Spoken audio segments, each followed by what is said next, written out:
All right, hello and welcome back to another wee bit different video. Today's video, you see the title, whatever happened to home court advantage in the NBA playoffs? We go into round 2 and it is a bloodbath. Now, before we get started on the whole proving my point, or really just proving a point, not even my point, because this isn't something that I came up with. This is something that is very obvious to people that are tuning into the NBA playoffs right now. But anyway, before we even get to that, once upon a time, right, for a lot of you people watching, you know what I'm talking about. For those of you that are significantly younger than me, that are, I'm 24, let's say you're 16, 17, 18, you might not know what I'm talking about.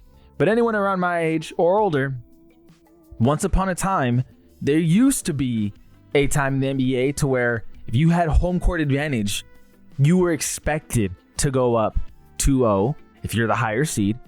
If you're the better team, you know, on paper, you're expected to go up 2-0. And oftentimes, teams that you would play against, if they were a good team, would also win 2 in a row. If someone took home court advantage away from you, that was just mind-boggling. That was huge. That was important. That was a tone setter.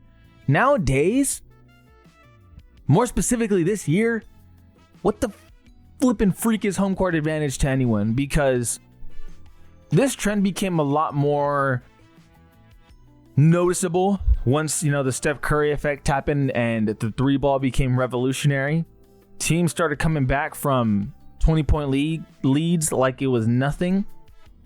And that has shown in the playoffs with these comebacks, more notably the Knicks. But comebacks are significantly easier now than they were then. But like I said, once upon a time, a 2-0 lead was huge, but defending home court was the biggest factor into really winning a series. And then you have this year, which is just all over the place. Home court advantage is not what it once was. Now, is it still strong? Sure. But let's go over it right now. Pacers game 1. They're away, they beat Cleveland. Knicks are away, they beat the Celtics. Nuggets are away, they steal one, just like the Knicks stole one from the opponents. Pacers steal a game to go up 2-0 against Cavs. Warriors don't necessarily steal one because they were up the whole time, but they stole home court advantage. Knicks steal another. Thunder demolish. About time we get a home court win. Timberwolves, home court win. No. Yeah, it was home court win. I'm sorry. It was a home court win. Huge. Cavs, the game is about to end. Thunder, this game hasn't happened. So for me, I don't know what's going on. You guys know the future. I don't. But the biggest reason why, for those of you wondering, why is this happening so much? For one, it's the relevance of the three ball being the most it's ever been. Teams are shooting more threes than they have ever in the history of the NBA. And the teams that are losing at home aren't bum home teams. For example, Cavs were 34-7 at home. Celtics 28-13 at home. Knicks are 27-14 at home. All this is regular season. Pacers 29-11. Bucks 27-14. All those teams, really good home teams. And we go to the West. OKC is 35-6. Rockets were 29-12. Lakers were 31-10 and lost 3 home games, by the way. Or 2 home games. They lost 2 home games. Nuggets 26-15. Clippers 30-11. It's insane. These teams are insanely good at home, and they're just not able to pull through. Now, in other cases, aside from the three ball being a huge factor, we have injury. So, Cavaliers, obviously Darius Garland being out first 2 games. Evan Mobley out game 2. DeAndre Hunter out game 2 played a factor. Knicks Celtics. Knicks are just outright winning, but it's important to note, whether you want to note this or not, it's just a fact. It doesn't change the fact that the series is still 2-0, but Jaylen Brown is clearly beat up, and Kristaps Porzingis is dealing with the virus. So it plays a role. Jaylen Brown definitely doesn't look 100%. Nuggets, Thunder.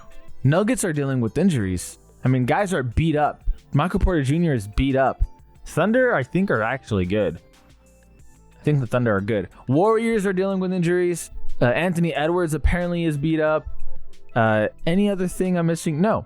But the three ball has just ultimately changed everything.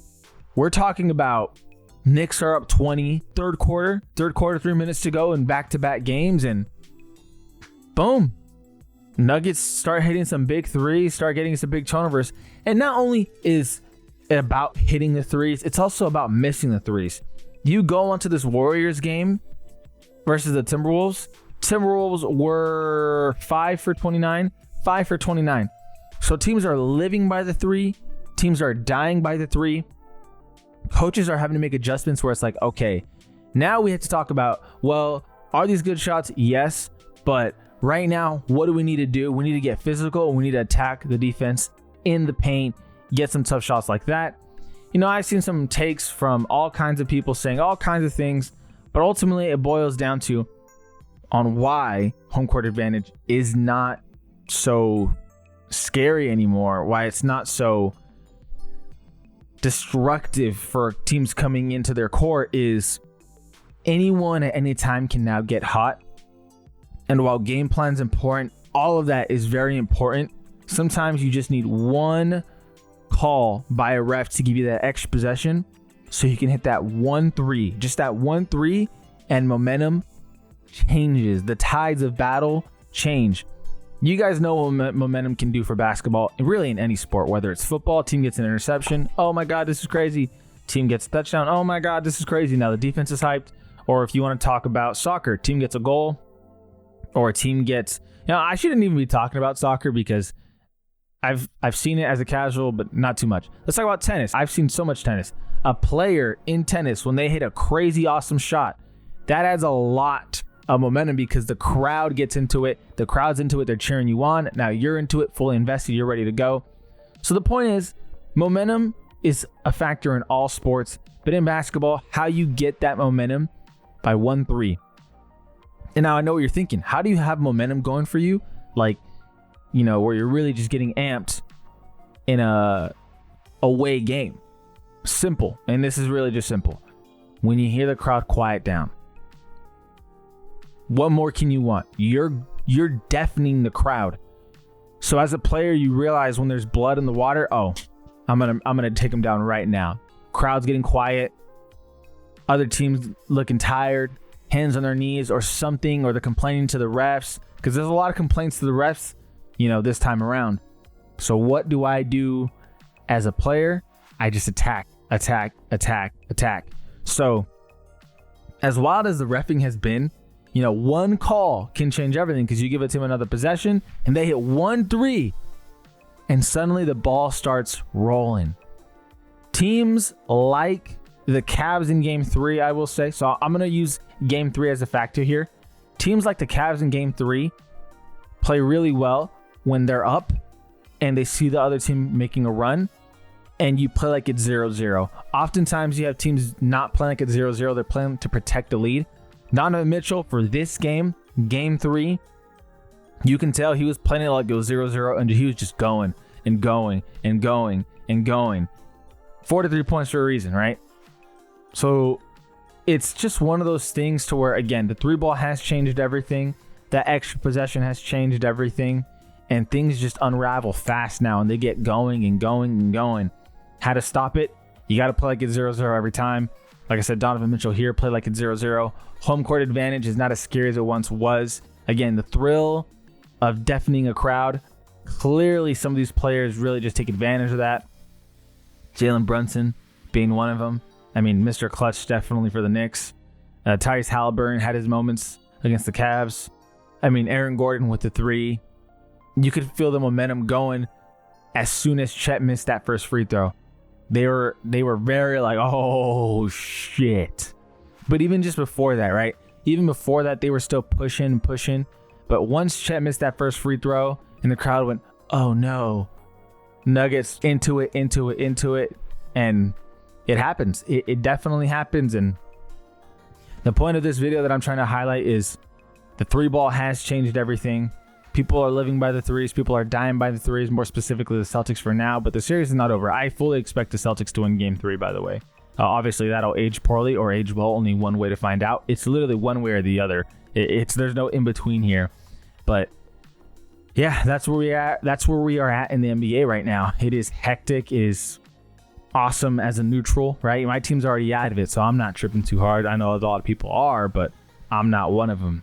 Nevertheless, it's getting good.